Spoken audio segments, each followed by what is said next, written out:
Hi guys! For today, magluluto na naman ako ng tokwat baboy with kangkong. O diba, may gulay pa din tayo? Super easy lang to gawin at pasok pa sa inyong budget.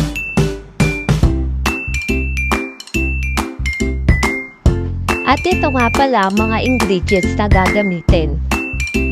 Una muna, pirito muna natin tokwa. Next naman, hiwain lang natin ng maliit ang baboy at pakuluan natin ng konting tubig para lumabilis lumambot ang baboy at hayan natin maging brown.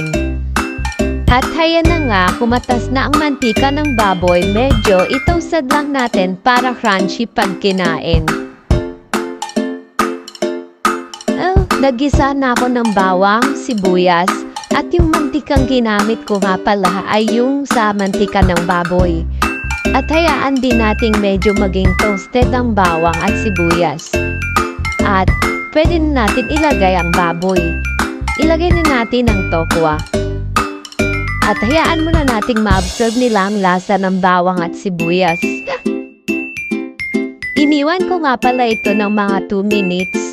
At mukhang okay na, pwede na nating lagyan ng toyo at yung mga pampalasa natin, ang patis, paminta, seasoning, at tubig na rin para medyo may sabaw.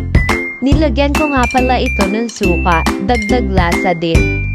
At hayaan muna natin ng mga 5 minutes.